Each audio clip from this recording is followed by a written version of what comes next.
할렐루야. 두렵고 어지러운 세상, 비바람이 거세게 불어오는 인생길을 살아가는 저와 여러분들에게 주님께서는 외면하지 않으시고 우리에게 찾아오시고 우리를 도와주시고 복된 길로 인도해 주시는 우리 주님을 향하여 할렐루야 찬양대에서 찬양해 주었습니다. 우리 주님께서 영광 중에 받아주신 줄로 믿습니다. 어떠한 삶의 형편에 처해 있다 할지라도 주님을 바라보고 주님을 의지하며 매일매일 주님의 도우심으로 복된 길을 걸어가는 우리 모두가 되기를 주의 이름으로 축원합니다. 우리 옆사람과 한번 인사 나눕시다. 주님을 기다립시다.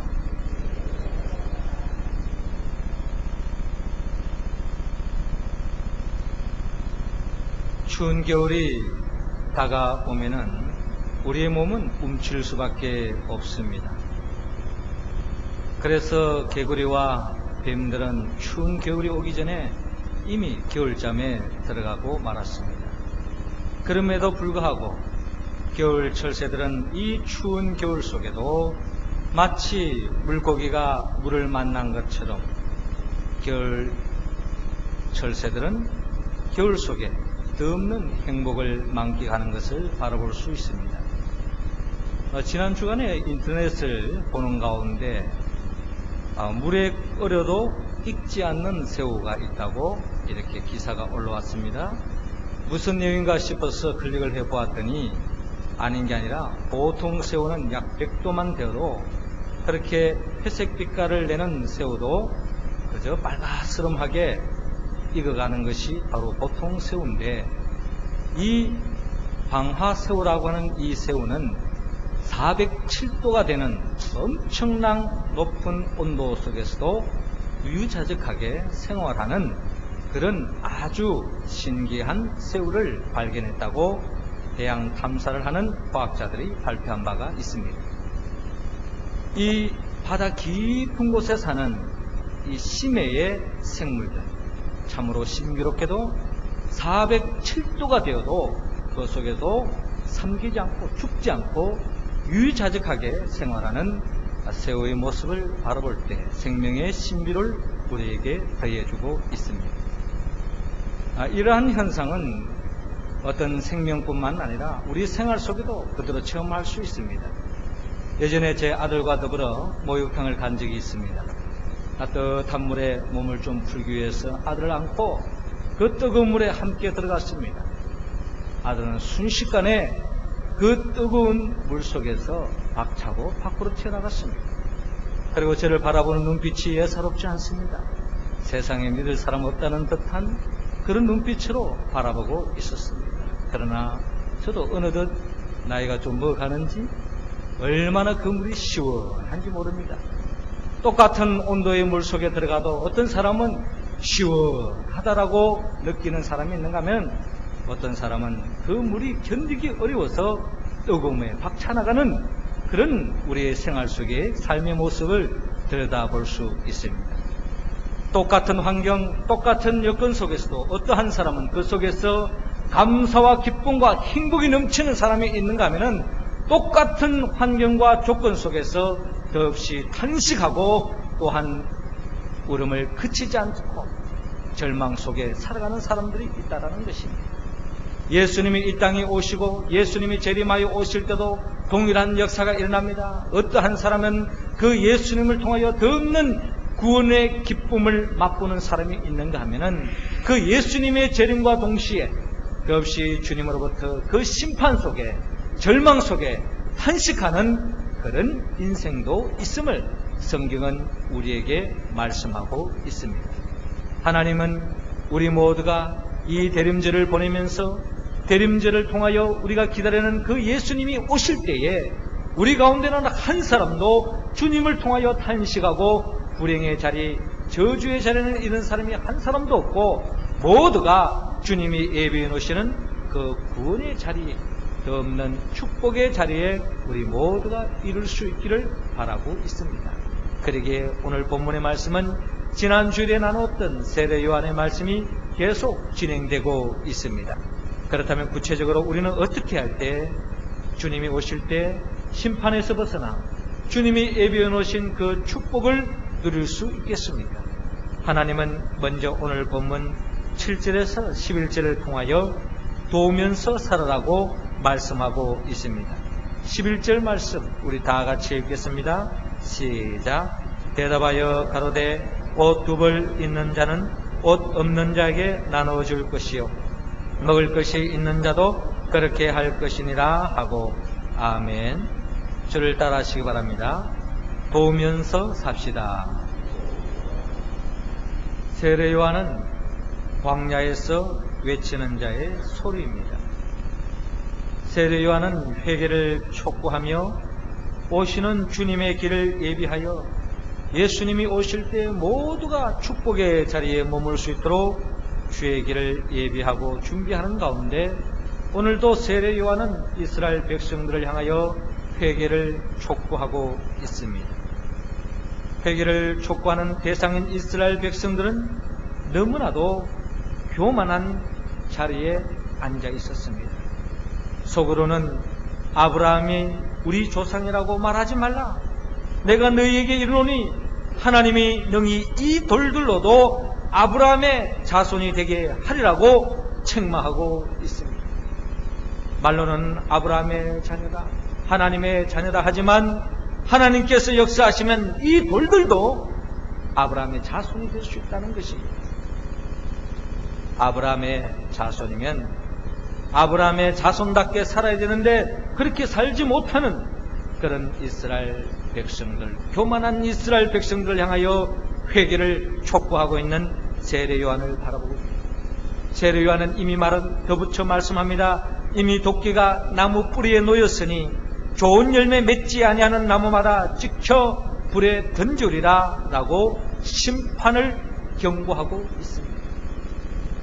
이때의 무리들이 그러면 우리가 무엇을 어떻게 하면 살 길이 있습니까? 어떻게 하면 그 심판에서 벗어나 주님이 오실 때 구원의 반열에 설 수 있겠습니까? 하는 질문을 할 때에 세례 요한이 구체적으로 회개해야 할 내용을 밝히고 있습니다. 옷 두 벌 있는 자는 옷 없는 자에게 나눠줄 것이요 먹을 것이 있는 자는 그렇게 할 것이니라 라고 세례 요한은 구체적으로 우리가 어떻게 살아야 할 것인지 밝히고 있습니다. 마태복음 25장에 보면 인자가 오실 때, 즉 예수님이 재림하여 오실 때 사람들은 두 종류로 나눈다고 합니다. 양과 같은 사람은 예수님의 오른편에 쓰게 될 것입니다. 또 염소와 같은 사람은 예수님의 왼편에 쓰게 될 텐데, 양과 같은 사람은 창세 전부터 예비하신 하나님의 나라에 들어가지만 양과 같은 사람은 영원한 영벌에 떨어질 수밖에 없다고 주님께서 이미 말씀하셨습니다. 그러면 진정 어떤 사람이 양과 같은 사람입니까?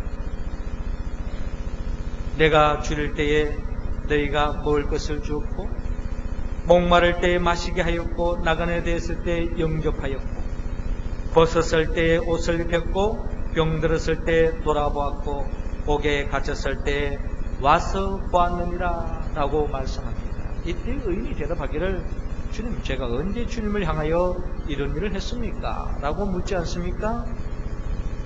그때 주님께서 하시는 말씀입니다.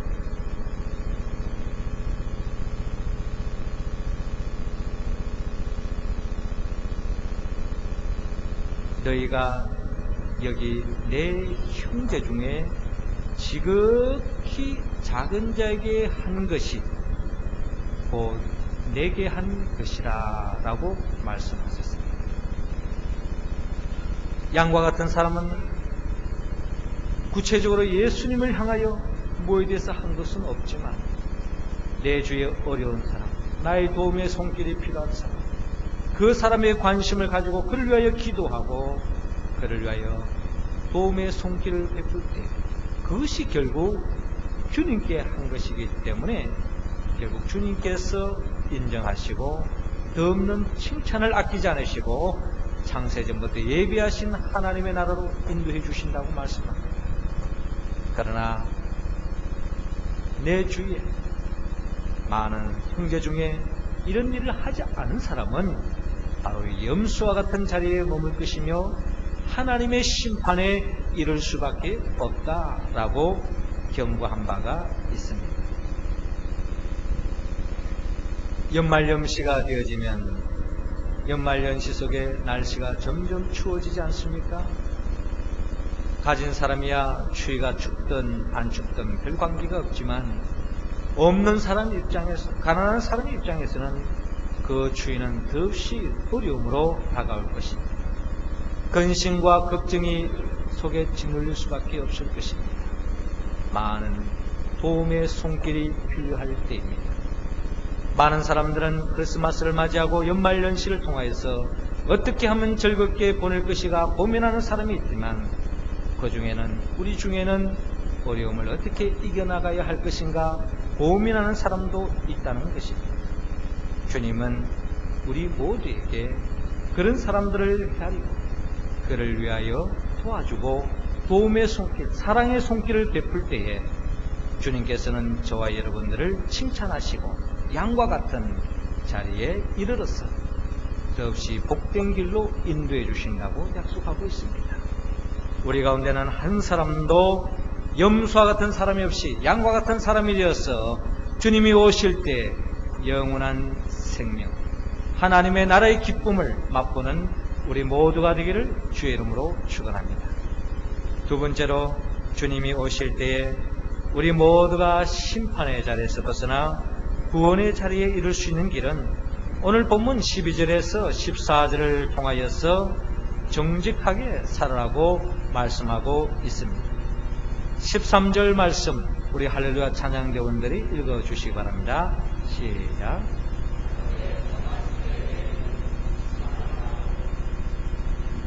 가로되 정한 새 외에는 력증치 말라 하고. 저를 따라하시기 바랍니다. 정직하게 삽시다. 세례 요한은 광야에서 외치는 자의 소리였습니다. 세례 요한은 회개를 촉구하고 있습니다.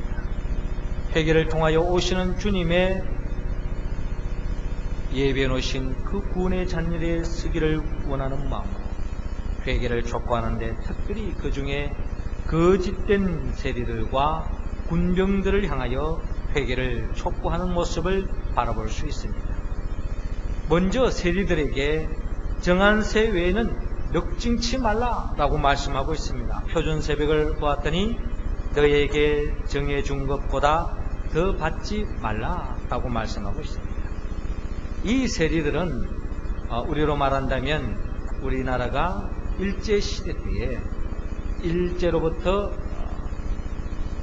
지배를 당했습니다.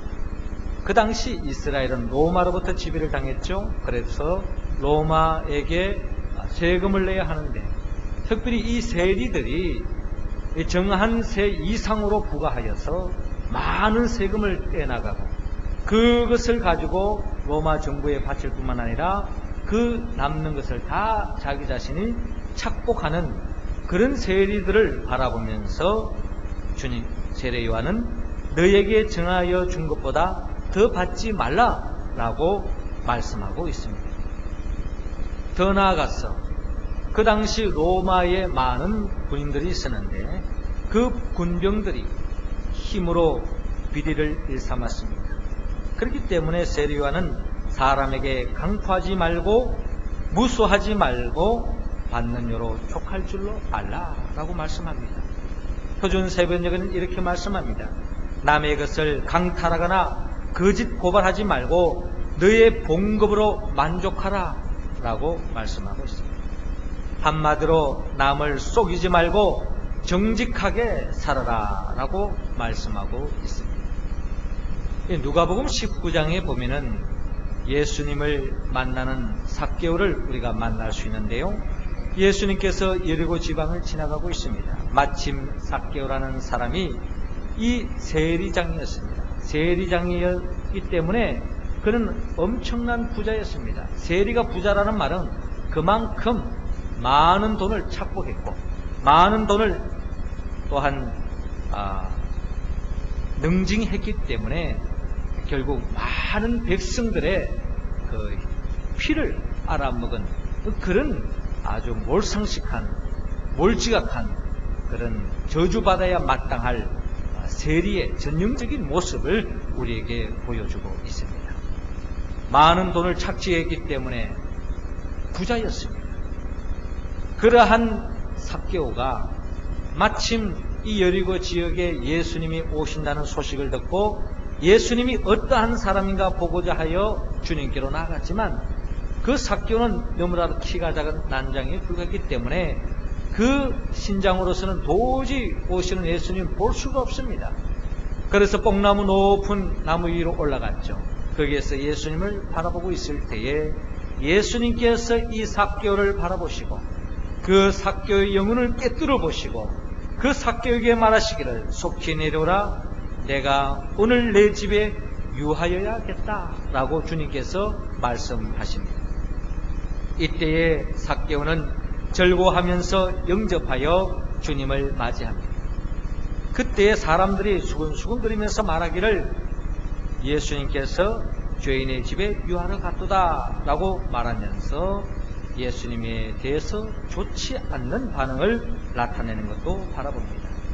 그러나 이때 삭개오가 주님께 말씀하기를 주여 보시옵소서, 내 소유의 절반을 가난한 자들에게 주겠사오며 만일 이것을 토색한 일이 있으면 4배나 갚겠나이다 라고 고백하고 있습니다. 한마디로 세리장이었던 이 삭개오는 주님 앞에서 지난날에 자기 자신을 잘못을 고백하고 회개함으로 주님을 통하여서 진정한 구원을 맛보는 것을 바라봅니다. 이때 예수님께서 오늘 구원이 이 집에 이르렀으니 이 사람도 아브라함의 자손이므로 인자에 온 것은 잃어버린 자를 찾아 구원하려 함이다 라고 말씀하고 있습니다. 그렇습니다. 우리는 하나님 앞에서, 사람 앞에서, 무엇보다 내 자신 앞에서 정직하게 살아가야 합니다. 하나님을 속이는 사람은 결국 나 자신을 속일 수밖에 없고 다른 사람을 속일 수밖에 없습니다. 결국 속이는 사람은 마귀의 미혹에 빠져서 마귀가 이끌어가는 영원한 지옥불에 떨릴 수밖에 없다는 것입니다.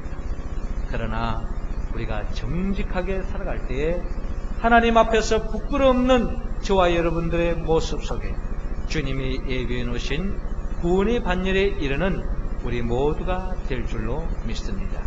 이 구원을 맛보는 우리 모두가 되기를 주의 이름으로 축원합니다. 세 번째로, 어떻게 하면 우리 모두가 예수님이 오셨을 때에 심판의 자리에 머물지 않고 구원의 자리에 머무를 수 있을까요? 하나님은 오늘 본문 15절에서 18절을 통하여 소망하며 살아라고 말씀하고 있습니다. 16절 말씀 우리 다 같이 읽겠습니다. 시작.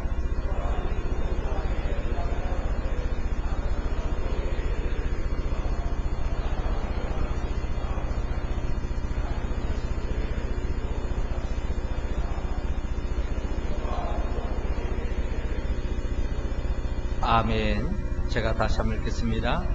요한이 모든 사람에게 대답하여 가로되 나는 물론 너에게 세례를 주거니와 나보다 능력이 많으신 이가 오시나니 나는 그 신들매를 풀기도 감당치 못하겠노라. 그는 성령과 불로 너에게 세례를 주실 것이요 라고 말씀하고 있습니다.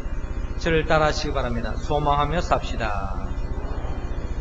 세례 요한은 광야에서 외치는 자의 소리였습니다. 세례 요한은 회개를 촉구하며 오시는 주님의 길을 준비하고 있습니다. 문제는 그 당시 많은 사람들이 이 권력에 눌려서 세리들로부터 군병들로부터 또한 율법에 눌려서 덥시 절망 속에 허덕이고 있었고 좌절 속에 절망의 자리에 놓여 있었던 것이 이 시대의 많은 사람들의 모습이었습니다. 이러한 절망의 자리에 있는 그들을 향하여 회개를 촉구하고 하나님의 나라를 선포하는 이 세례 요한을 향하여서 많은 사람들이 혹 이 사람이 우리가 그렇게도 기다리던 그리스도가 아닌가, 메시아가 아닌가, 이분이야말로 우리가 그렇게도 기다렸던 메시아가 아닌가라고 생각하면서 많은 사람들이 세례 요한을 따르려고 하는 그런 마음을 가지게 되었습니다. 이때 세례 요한은 잘못된 생각, 잘못된 소망을 가지고 자기로 다가오는 그들을 향하여서 참된 소망을 밝혀주시는, 우리가 진정 붙잡아야 할 소망, 우리가 진정 품어야 할 소망이신 예수 그리스도를 증거하시기를, 나는 물로서 너에게 세례를 주거니와 나보다 능력이 많으신 이가 오시나니 나는 그 신들매를 풀기도 감당치 못하겠노라. 그는 성령과 불로 너에게 세례를 주실 것이라 라고 말씀하고 있습니다.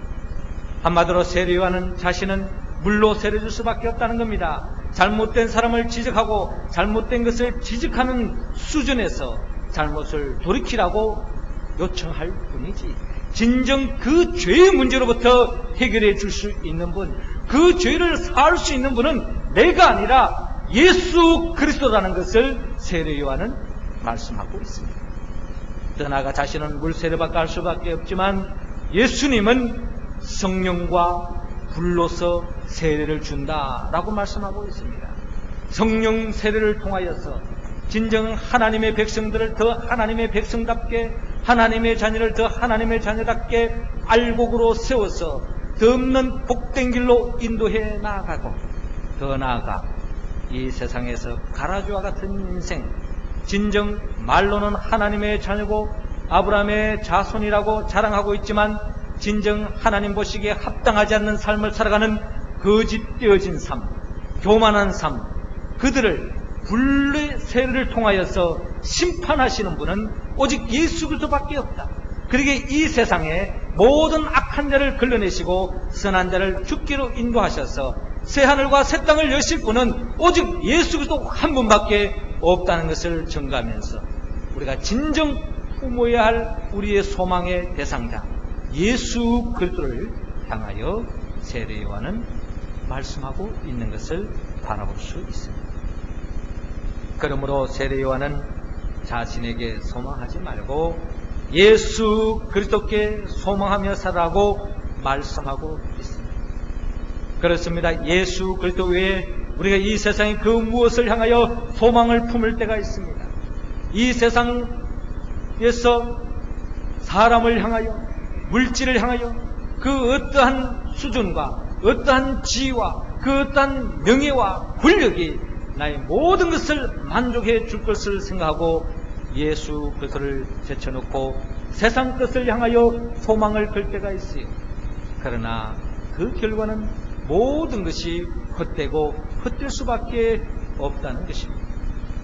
우리가 잘 아는 것처럼 창세기 19장에 보면 소돔과 고모라 땅에 많은 사람들이 하나님으로부터 유황과 불세를 통하여서 멸망길로, 죽음의 길로 나아가는 것을 바라보는데 그들이 왜 하나님으로부터 유황과 불로 심판을 받았습니까?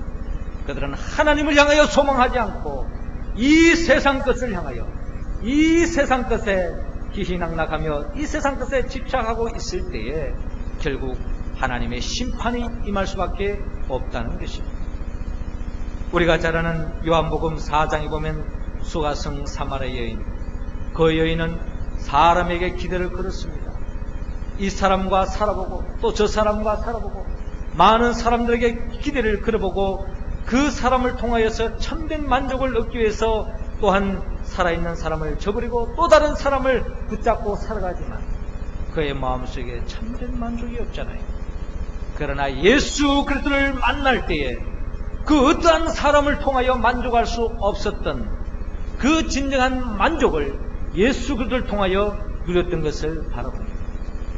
이것은 요한복음 4장의 수가성 사마리 여인뿐만 아니라 이 세상을 살아가는 저와 여러분들의 삶의 이야기입니다. 우리 주위에 그 어떠한 사람에 대해서 기대를 걸어보십시오. 순간적인 만족은 있을지 모르지만 우리 영원한 만족을 채워줄 수 없습니다. 그것은 세상에서만 있는 이야기가 아닙니다. 교회 공동체도 마찬가지입니다. 우리 모두의 서로의 모습을 바라보면서 하나님이 사랑하는 그런 성도로서의 모습을 바라보지 않고 예수 그들을 뚝 떼는 우리 한 사람 한 사람의 모습을 바라보십시오. 그 어떠한 사람이 온전한 사람이 있으며, 그 어떠한 사람이 완벽한 사람이 있으며, 그 어떠한 사람이 우리에게 진정한 소망할 수 있는, 기대할 수 있는, 정말 우리의 삶의 모델로 삼을 수 있는 사람이 누가 있습니까? 우리는 절망할 수밖에 없습니다. 탄식할 수밖에 없습니다. 혹시나 하고 갈아본들 또 역시나 하는 것이 우리들의 살아가는 사람들의 이야기라는 것입니다. 그러나 주님을 바라볼 때 역시나 할 수밖에 없는 사람도 주님의 눈으로 바라보면 그에게 기대할 수가 있다는 것입니다. 사람을 바라보면 우리에게 만족을 얻을 수 없습니다. 그러나 예수 그리스도께 집중하고 예수 그리스도께 우리가 소망할 때에 우리에게는 참된 만족과 기쁨이 있을 줄로 믿습니다. 그러나 우리가 성경을 보면은 예수님께 소망을 걸고 예수님만 목표로 삼고 달려갔던 12 제자들도 결국 예수님이 십자가의 길을 가고 죽음 앞에 섰을 때에 이 제자들이야말로 얼마나 허탈했을까요? 얼마나 참 황당했을까요? 이 세상 것을 다 버리고 주님을 붙잡고 오늘날까지 살아왔는데 그 주님이 십자가에 못 박혀 죽는다니 있을 수 있는 이야기입니까? 얼마나 황당합니까?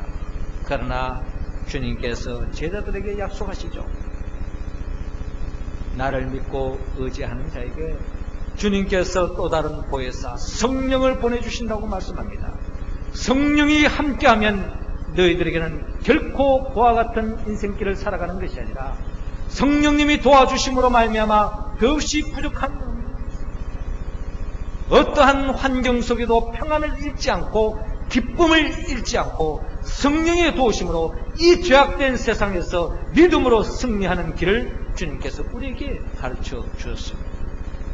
그러기에 사도행전 1장에 예수님의 제자들과 120 문도들이 주님 앞에 엎드려 기도할 때에 성령이 함께 하심으로 말미암아 그들에게 하나님의 능력이 임하고 예루살렘과 온 유대와 사마리아 땅끝까지 이르러 주님의 증인으로서 하나님의 나라를 열어가는 그와 같은 제자들의 모습을 바라볼 수 있습니다.